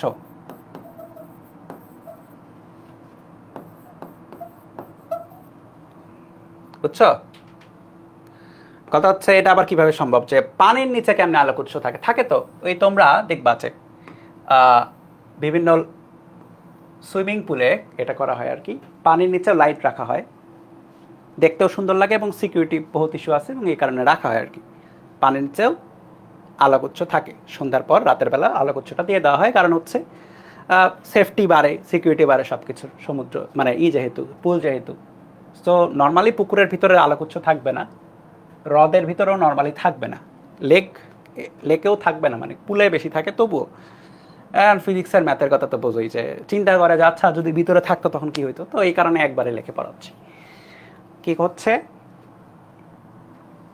ধরে নাও এটা হচ্ছে বিভেদ তল এবং এটা হচ্ছে এইচ গভীরতার একটা পুল বা আলোর জলাশয় আর কি, আর কিছু মানে পানির জলাশয় আর কি, নাথিং এলস। এইচ গভীরতার একটা পুল বা সামথিং, হ্যাঁ।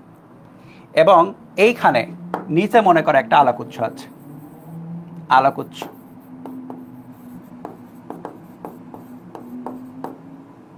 এটা একটা আলোকউৎস, ঠিক আছে। এখন আলোর উৎস থেকে কি হবে, পানির ভিতরে লাইটটা থেমে যাবে না, আলো বের হবে। সো আলো কই বের হবে, আলো মনে করো স্ট্রেট যখন বের হবে আলো, খেয়াল করো, আলো স্ট্রেট বের হলে স্ট্রেট চলে যাবে, তাই না? আজকেই পড়তেছিলাম, স্ট্রেট বের হলে 90 ডিগ্রি, সরি 0 ডিগ্রি আপতন কোণ থাকলে 0 ডিগ্রি প্রতিসরণ কোণ, একদম স্ট্রেটই চলে যাবে, আর অন্যদিকে তাকাবে না, ঠিক আছে? অন্যদিকে ওর কোনো মনোযোগ থাকবে না। সো স্ট্রেট বের হলে ভাই স্ট্রেটই চলে যাবে। কিন্তু যদি অন্যদিকে বের হয়, খেয়াল করো, অন্যদিকে, কথাটা ইম্পর্ট্যান্ট, অন্যদিকে যদি বের হয় তখন কি হবে, অন্যদিকে যাওয়া শুরু করবে, তাই না? সো এইদিকে যদি বের হয় কি হচ্ছে, খেয়াল করে দেখো, নর্মালি উপরে হালকা মাধ্যম বা বায়ু ধরলাম, এটা কি পানি, ঘন মাধ্যম 1.331। সো কী হবে, লাইট অবিলম্ব থেকে দূরে সরে যাবে, তাই না? সো অবিলম্ব থেকে কি হবে, অবিলম্ব থেকে দূরে সরে যাবে। সো অবিলম্ব আঁকালাম না, বুঝছই তো, অবিলম্ব থেকে দূরে চলে যাবে। তারপরে কি হবে, এই লাইটটা, এটাও কি হবে, অবিলম্ব থেকে আরও দূরে সরে যাবে। সো এমন একটা সময় আসবে, খেয়াল করো, এমন একটা সময় আসবে যখন অবিলম্ব থেকে দূরে সরবে না, বরং মানে একদম ঘেঁষে চলে যাবে। কখন আসবে, যখন কত কোণে, এই কত কোণে, এটা যখন এটা সংকট কোণে থাকবে, তাই না? সো এই ব্যাপারটা হলো সংকট কোণ, বুঝছো? কিন্তু এই ব্যাপারটা হয়ে গেল সংকট কোণ, থেটা সি।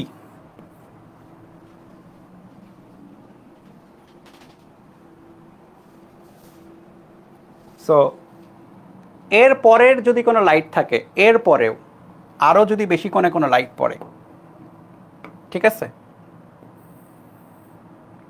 আরও বেশি কোণেও যদি কোনো লাইট পড়ে, এই লাইটটার বাইরে যাবে না, এই কথা বুঝছো? এই লাইটটার বাইরে যাবে না। কেন বাইরে যাবে না, এরপরের কোণগুলা কি হলো, আপতন কোণটা সংকট কোণের চেয়ে বেশি হয়ে গেল, সো আর বাইরে যাবে না। কি হবে, পূর্ণ অভ্যন্তরীণভাবে প্রতিফলিত হবে, পূর্ণ অভ্যন্তরীণভাবে প্রতিফলিত হবে। সো লাইট আর বাইরে যাচ্ছে না, খেয়াল করো, পূর্ণ অভ্যন্তরীণ প্রতিফলন হচ্ছে। তাহলে খেয়াল করো, সর্বোচ্চ কতদূর পর্যন্ত লাইটটা বাইরে যাচ্ছে, ওইটাকে একটু বোল্ড করে আঁকাই। সর্বোচ্চ এইটা অবধি লাইট বাইরে যাচ্ছে, তাই না? সর্বোচ্চ এইটা অবধি লাইট বাইরে যাচ্ছে, তারপরে কিন্তু লাইট বাইরে যাচ্ছে না। তাহলে উপর থেকে কোনো একজন পর্যবেক্ষক কি দেখবে ভাই, পর্যবেক্ষক দেখবে যে হ্যাঁ, খেয়াল করো আমার সাথে, পর্যবেক্ষক দেখবে এই জায়গা আলোকিত, এই জায়গা আলোকিত, এই জায়গা আলোকিত, এই জায়গা আলোকিত। কেন আলোকিত দেখবে, কারণ বাইরে ওই জায়গার লাইটটা বাইরে চলে যাচ্ছে।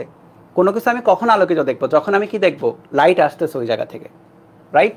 এই জায়গা থেকে লাইট আসবে, এই জায়গা থেকে লাইট আসবে। কিন্তু যখনই এটার পরে ক্রস করবে, এটার পরে তো এদিকে চলে গেল, এটার পরে যখন এখানে আসবে, সেখানে কিন্তু লাইট দেখবে না, লাইট দেখবে না, লাইট দেখবে না, লাইট দেখবে না, লাইট দেখবে না। ব্যাপারটা কি তাহলে, ব্যাপারটা হচ্ছে এতটুকু পর্যন্ত আলোকিত দেখবে, আলোকিত, এতটুকু পর্যন্ত কি হবে, আলোকিত দেখবে, বুঝছো? এরপরে কি হবে ভাই, এরপরে যা আছে সব কিছুই সে দেখবে হচ্ছে অন্ধকার। এরপরে অন্ধকার কেন? কারণ লাইট বাইরে আসতেছে না, মানে এই যে সোর্সটা, এই সোর্সটার বাইরে থেকে দেখা যাবে না, এতটুকু অবধি দেখা যাবে, অন্ধকার। এন্ড কথা হচ্ছে এই পাশটা কি দোষ করলো? এই পাশটা তো একই জিনিসই হবে। হ্যাঁ হবে তো, আমি একদিকে আঁকাইছি তাই, কিন্তু এই পাশেও একই জিনিস হবে। সো কি হবে, এই পাশেও এই পাশেও একই পর্যন্ত, খেয়াল করো, এই থেটা সি পর্যন্তই, আপতন কোণ থেটা সি পর্যন্তই কি হবে, লাইট দেখা যাবে। সো এতটুকুও কি হবে, এতটুকুও আলোকিতই হবে, বাদ বাকি আর আলোকিত হবে না, বুঝছো? এইটুকু বুঝছে কিনা যে এতটুকু আলোকিত হবে, বাদ বাকি কি হবে না, আলোকিত হবে না। এখন এই যে ব্যাপারটা, এইটা রিয়েল লাইফে দেখলে কিরকম মনে হবে? রিয়েল লাইফে দেখলে, আমি যদি এটাকে শর্টে একটু আঁকাই,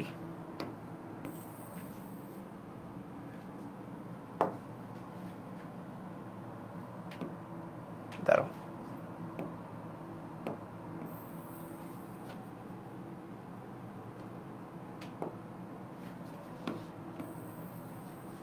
রিয়েল লাইফে দেখলে, দাঁড়াও এটাকে নিয়ে চলে আসি,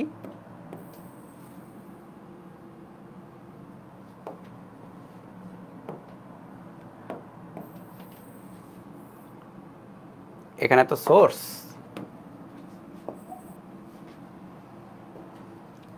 তখন মনে হবে এই জায়গায় একটা আলোক বৃত্ত আছে, কারণ এটা ভাই 3D, কিন্তু আমরা 2D চিত্র আঁকাইছি তাই। এই জায়গায় কি গঠন হবে, একটা আলোক বৃত্ত গঠন হবে, বুঝছো?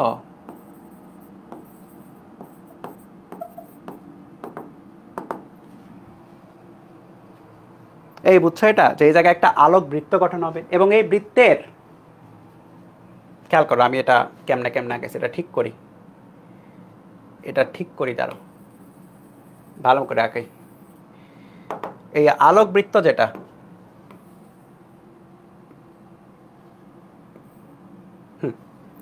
এই বৃত্তটার ব্যাসার্ধ হবে হচ্ছে এতটুকু,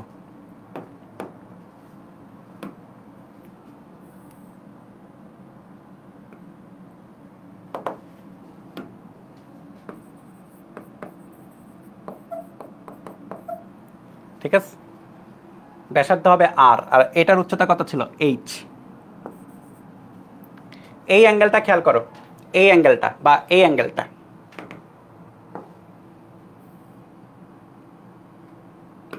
এইটাতে, এই অ্যাঙ্গেলটা হচ্ছে থেটা সি। এখানে দেখো, এখন জ্যামিতি বসাও, সুন্দর জিনিস আসবে। আপাতন কোণ কি হবে, ক্রিটিক্যাল অ্যাঙ্গেলের সমান, তাই না, এতটুকুতে। তাহলে অবশ্যই এই অ্যাঙ্গেলটাও কত, theta C, right, theta C. তাহলে খেয়াল করে দেখো, এখানে যদি একটা সমকোণী ত্রিভুজের কথা চিন্তা করো, এইটা এইচ এর সমান, এইটা আর এর সমান, এটা থেটা সি এর সমান,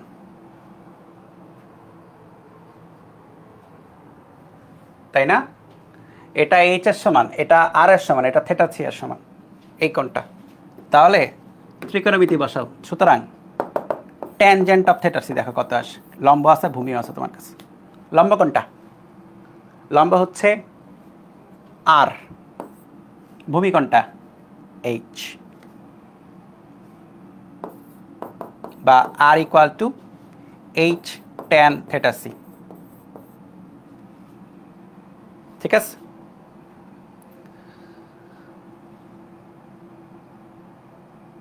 এখন সমস্যা কি জানো, প্রশ্নে না এই থেটা সি এর ভ্যালু তো সরাসরি দেওয়া থাকবে না, প্রতিসরণাঙ্ক দেওয়া থাকবে। এটা প্রতিসরণাঙ্ক মিউ ধরলাম, এটা তো বাইরে পানি, সরি বায়ু মাধ্যম 1, ঠিক আছে? তাহলে সাইনের অনুপাত পাবা স্নেলের সূত্রে, তো তোমাকে এখানে সাইন নিয়ে আসতে হবে, ঠিক আছে? সাইন নিয়ে আসতে হবে। খেয়াল করে দেখো, এটা এইচ হলে এটা আর হলে এটা তো চোখ বন্ধ করে H square plus r square বলা যায়, তাই না?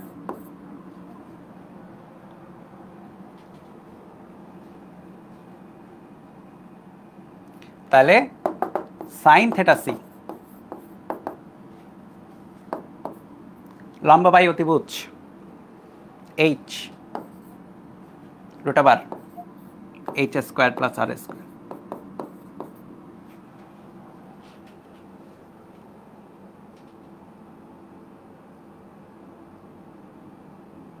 ঠিক আছে, তাহলে আমরা খেয়াল করে দেখো, এখানে যদি স্নেলের সূত্রে বসাই mu into sine theta C,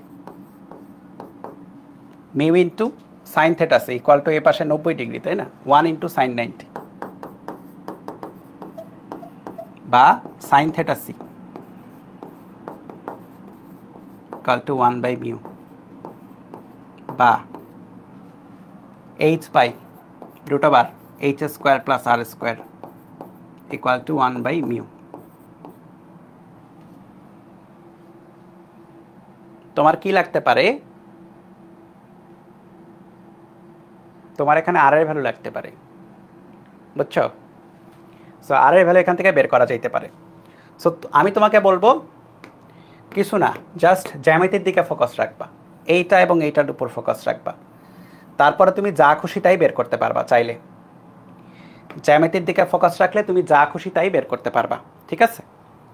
আর এখানে খেয়াল করে দেখো, এটা এইচ অবশ্যই, এখান থেকে তুমি অনেক কিছু বের করতে পারো। আরেকটা জিনিস তোমাকে বের করতে বলে, সেটা হচ্ছে এই আলোক বৃত্তের ক্ষেত্রফল কত। আলোক বৃত্তটার ক্ষেত্রফল তোমাকে বের করতে দিতে পারে। আমরা ম্যাথে দেখবো, আমরা আজকে ম্যাথ করব না, আমরা নেক্সট দিন এটা ম্যাথ করব। শুরুতেই আলোক বৃত্তের ক্ষেত্রফল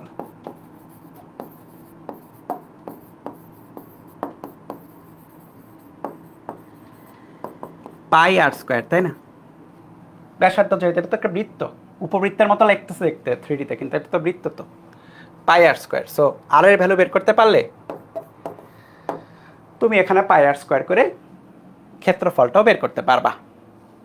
তেমন কঠিন কিছুই না, বুঝছো? সো এইভাবে কিন্তু এই ম্যাথগুলো এখানে সলভ হবে।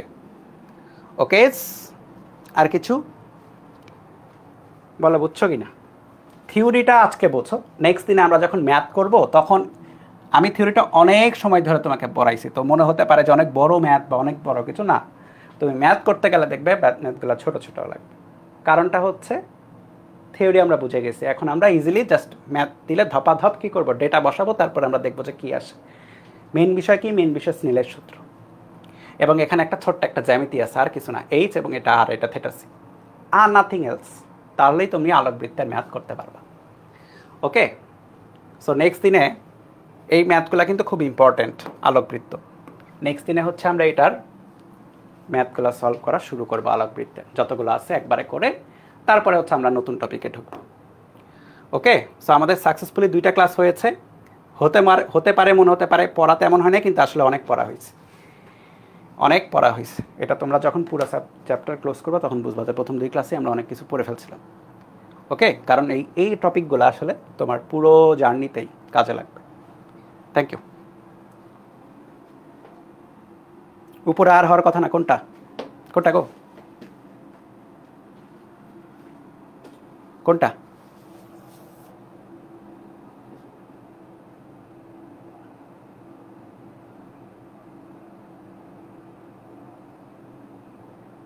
আচ্ছা দেখো, কোথাও ভুল করলে দেখে নিও তোমরা, ঠিক আছে? দেখে নিও কোথাও ক্যালকুলেশন মিস্টেক থাকলে দেখে নিও, ঠিক আছে? নাহলে আমাকে বললে আমি পরের দিন শুরুতে ঠিক করে দিই। এটাতে লম্ব বাই অতিভুজ, তাই না? হ্যাঁ লম্ব, এটা ই তো আর হবে, কারেক্ট, এটা আর হবে। ঠিক করো, এটা আর হবে, দাঁড়াও ঠিক করে দিই, এটা অবশ্যই আর হবে।